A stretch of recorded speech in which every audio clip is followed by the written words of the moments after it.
경외하는 자는 잘 듣는 자입니다라는 제목으로 함께 말씀을 잠시 나누겠습니다. 저희가 지금 잠언서, 지혜서의 가장 백미라고 할 수 있는 잠언서를 지금 살펴보고 있는데요. 오늘 이 지혜, 지난번에 한번 이야기한 것처럼 여기서 지혜는 어떻게 보면 삶의 통찰력, 또 신앙의 어떤 통찰력이라고 할 수가 있어요. 그죠? 우리가 세상을 바라볼 때 지식이 많은 사람이 있어요. 근데 어떤 사람은 지혜가 탁월한 사람이 있어요. 참 그런 분들 보면 좀 다르죠. 지식은 너무 많은데 삶이 무너진 사람들이 있습니다. 그죠? 그 지혜가 없는 거죠. 지혜는 삶의 기술이면서 파워거든요. 지혜가 파워예요. 지식보다 더 상위에 있는 게 지혜거든요. 근데 지혜로운 분 있잖아요. 이렇게 딱 보면 저분 참 지혜롭다. 이런 분 있거든요. 뭘 많이 알아서가 아니라 중요한 걸 딱 붙잡고 있는 분이 있어요. 그리고 그거를 진짜 실행해요. 그러면 우리는 저분은 참 지혜롭게 산다. 이런 분이 있어요. 뭐 일례로 욕심 부리지 않는 사람, 뭐 겸손한 사람, 이야기를 들어보면 뭐 엄청 유식하고 막 그런 분들이 아니에요. 그런데 인생 살아보니까 목사님 욕심 부리면 안 되겠더라고요. 그 누가 모르겠어요. 근데 그분은 그렇게 욕심을 부리지 않는 삶을 살아요. 그렇게 보면 참 지나고 보면 그분이 탁월하구나 이런 거죠. 겸손한 거, 뭐 이런 것들이 다 지혜에 해당하는 거죠. 우리 유교에 있는 우리로서는 뭐 논어, 뭐 이제 도덕경, 뭐 이런 것들이 다 지혜가 좀 녹여 있는 거죠. 속담, 뭐 이런 것들.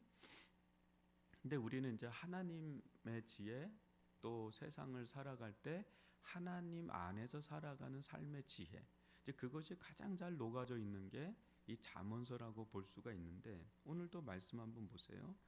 27절 보시면 너희의 두려움이 강풍같이 임하겠고 너희의 재앙이 폭풍같이 이르겠고 너희에게 근심과 슬픔이 임하리니. 이게 이제 위에를 한번 봐야 되는데 왜 이런 일이 일어나는가? 지혜를 멸시할 때, 지혜를 무시할 때. 여기 잠언에서 지혜는 삶의 통찰력이라고도 할 수가 있지만 좀 더 들어가면 예수 그리스도입니다. 왜냐? 의인화가 돼 있거든요. 그러니까 예수님을 거부할 때, 우리가 하나님의 지혜를 거부할 때 두려움, 재앙, 그 슬픔과 근심, 뭐 이런 것들이 임하는 거죠. 근데 이런 장면들이 성경에 너무 많이 나와 있고 또 우리 삶 속에서도 또 볼 수 있는 바죠. 그때에 이제 너무 이제 마음이 가난해질 때, 그때 28절 보면 그때 너희가 나를 부르리라 그래요. 그러니까 여기서 나라는 게 의인화돼 있잖아요. 지혜인데 또 나를 부른다면 마치 사람 같잖아요. 그 예수님이에요. 어떻게 보면 지혜의 근본이신 하나님이시고 예수님이에요. 이제 부른다는 거죠. 왜? 너무 힘드니까.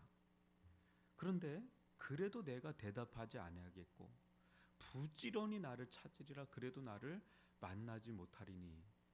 참 이 대목 보면 참 섬뜩하지 않습니까?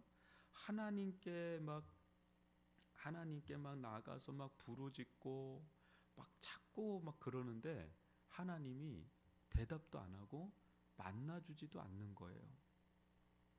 우리 왜 인생을 살다 보면은 막 사람들이 뭐 인생에 큰 문제가 없으면 잘 안 옵니다. 이렇게 교회도 잘 안 오고 뭐 예배는 오죠. 근데 예배도 밍숭밍숭해요. 맹숭맹숭하단 말이에요. 그냥 그날이 그날 같고 뭐 그래요.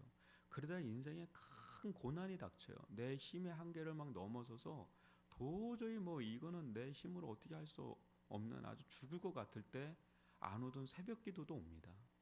막 와서 엉엉 울어요. 그냥 어느 때는 우리 교회는 뭐 그러지는 않지만 그냥 한이 맺혀가지고 그냥 교회 막 옆에 사람들 뭐 생각도 안 합니다. 그냥 막 웁니다. 그러면 교육자 가서 무슨 일 있으세요? 왜 그러세요? 막 그러면 잠시 좀 나와주시죠. 왜냐면 다 거기 뭐 있는 데서 막 그러니까. 그래 뭐 보통 사연이 아닙니다. 이거는 뭐 말할 수가 없어요. 그러니까 막 이제 울며 불며 막 그렇게 할 때가 있죠. 그러다 한 몇 달 지나면 또 안 나오시더라고요. 응답 받으면 또 안 나오시고 그래요. 뭐 인생이 좀 그런 거죠. 뭐 또 이렇게 저는 오늘 여담이지만 이렇게 오면서 아, 기도의 적립금을 쌓아야지. 그런 때 가서 그때 가서 막 하면 너무 고달파요. 그냥 미리미리 적립을 하듯이 미리미리 기도를 꾸준하게 하는 게 낫다 이거예요. 뭐 기도하는 게 만만한 거 아니에요. 이렇게 새벽에 나와서 매일 이렇게 기도하는 게 이게 만만한 일이 아니고요. 어느 때는 이렇게 기도해도 별로 달라지는 게 없어요. 근데 여러분, 평범한 게 기적이에요. 어느 때는 평범하게 살아가는 게 얼마나 어려운데요. 굉장히 어려운 일이에요. 평상시는 모르잖아요. 근데 고난 한번 닥치면 그렇게 그리운 날이 평범한 하루입니다. 고난 한번 닥치면. 그러니까 저는 뭐 고난 때문에 두려워서라기보다도 그냥 원래대로 하면 하나님과 그냥 친교를 하는 겁니다. 교제를 하는 거예요. 그게 제일 좋은 거고, 또 그냥 기도의 적립금을 쌓아놓는 게 되게 중요한 것 같아요. 기도의 적립금. 그 쌓아놓으면요, 그냥 앞이 그냥 평안하게 가는 분들 있잖아요. 늘 기도로 깨어서. 그게 복이에요. 그런데 어느 순간에는 그렇게 이제 인생의 그 고난을 당하고 막 그 폭풍이 몰려와서 막 기도하는데 하나님 대답도 없고 만나주지도 않고 그렇다는 거예요. 그 참 안담한 거죠.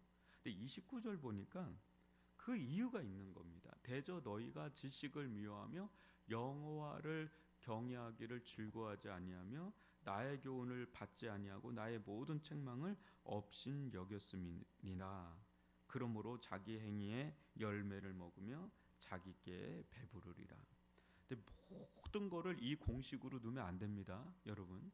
나의 모든 삶을 무조건 이 공식으로 두면 다 그 맹인된 사람 있죠. 날 때부터 맹인 사는 사람도 쟤로 너 쟤 때문이다 이렇게 되는 거예요. 그렇게 보면 안 되고 이렇게도 보고 이렇게도 봐야 됩니다. 하나님은 어느 땐 연단할 때가 있어요. 어떤 섭리 가운데 하나님께서 뜻을 두시고 연단하고 훈련할 때가 있어요. 근데 어느 때는 분명히 하나님께서 어떻게 보면 징계를 하는 게 있는 거죠. 하나님의 말씀을 그렇게 말씀을 증거되는 거죠. 근데 그걸 받지 않아요. 없인 여겨요. 수많은 사인들, 시그널들이 있어요. 근데 그것들을 계속 무시를 해요. 멸시를 한단 말이에요. 없인 여긴단 말이에요. 그러면 하나님과의 관계가 어떨까요? 하나님을 즐거워하지 않아요. 하나님을 경외하는 것을 그렇게 기뻐하지 않아요. 마음에서 이미 그런 일이 일어나기 전에 본인이 먼저 하나님과 관계를 단절합니다. 끊어지는 거예요. 멀어져 있는 거예요.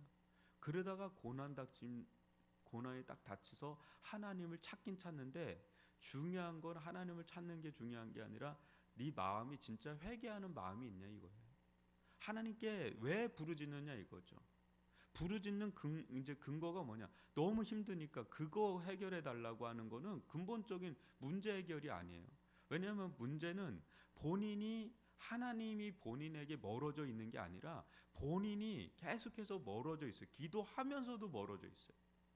기도하면서도 멀어져 있어요. 동기 자체가 이거 모면하게 해달라는 기도지 하나님을 경외하고 뭐 하나님의 말씀을 즐거워하고 뭐 이런 게 마음의 중심에 있는 게 아니라 그냥 고통스러우니까 너무 힘드니까 그냥 그거 해결해 주면 또 떠날 사람이에요. 이게 사사기의 반복입니다. 계속.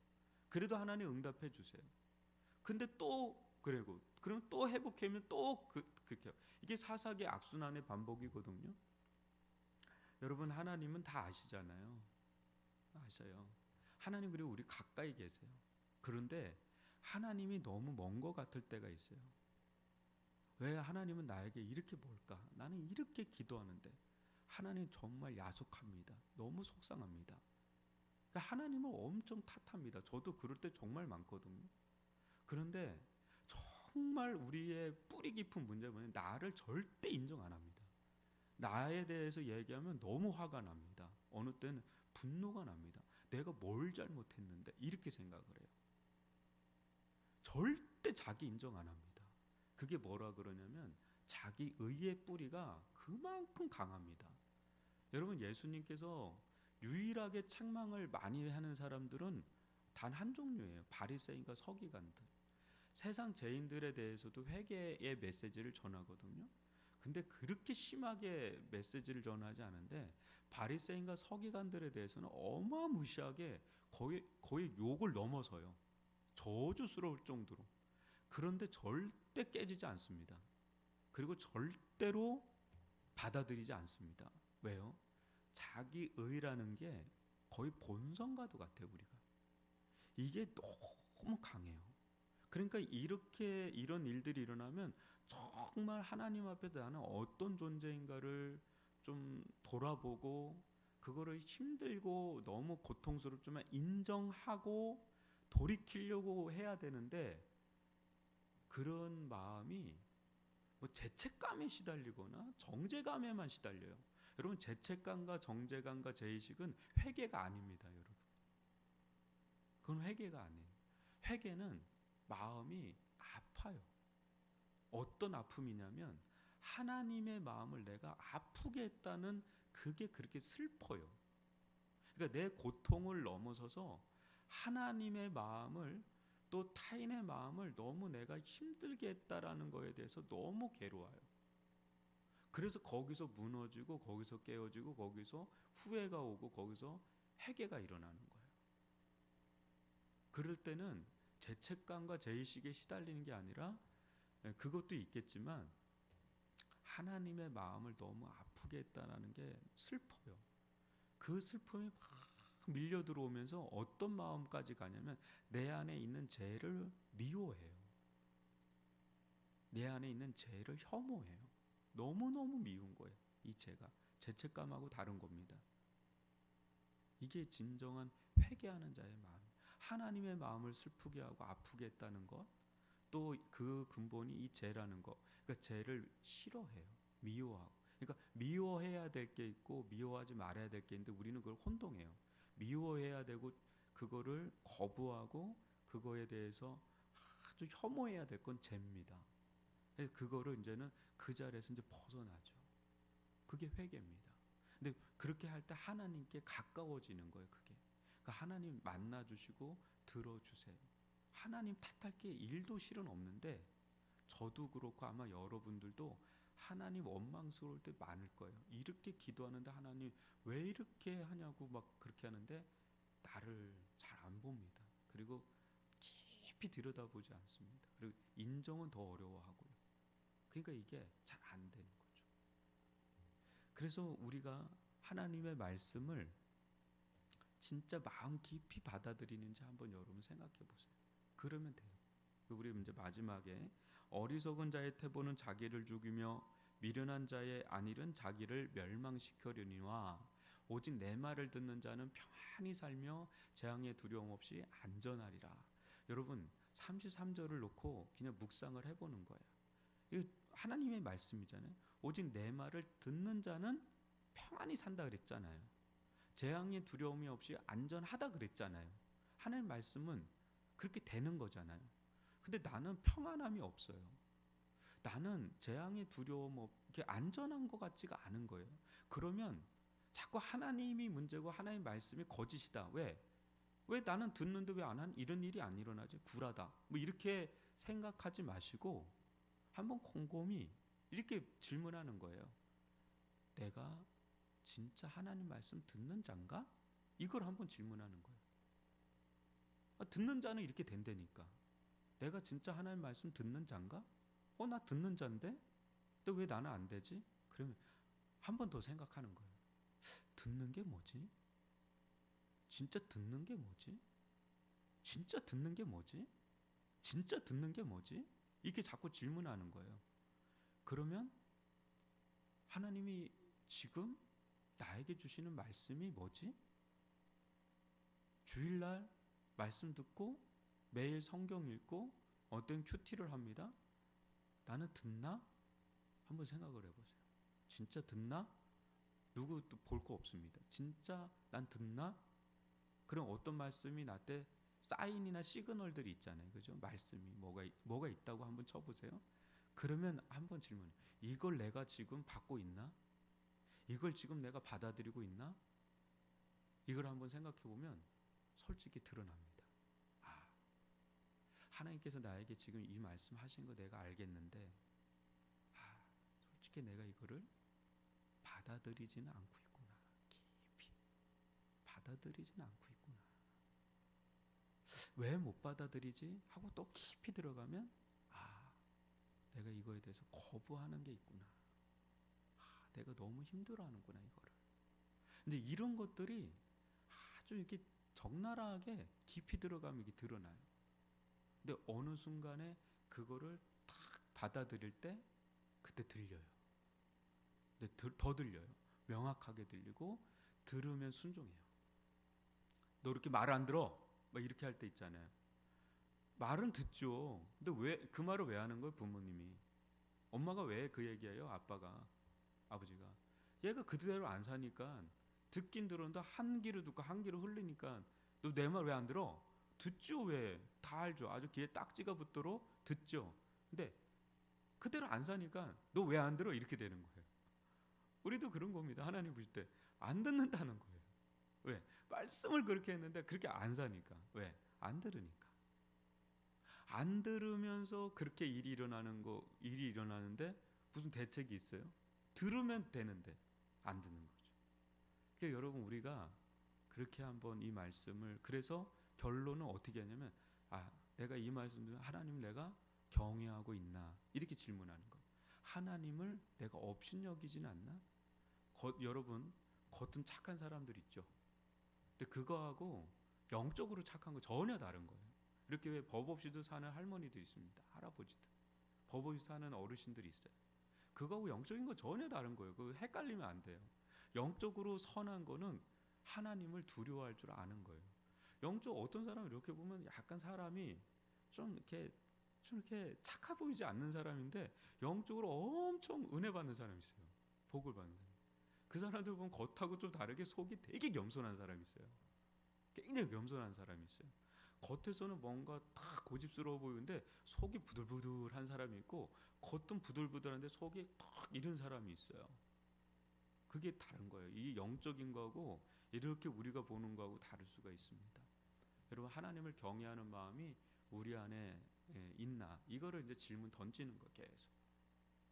그러면 하나님은 생각보다 가까이 계시고 우리와 함께 하시고 우리의 기도를 들으시고 우리에게 또 말씀하시고 하나님과 교제하는 기쁨들이 있단 말이에요.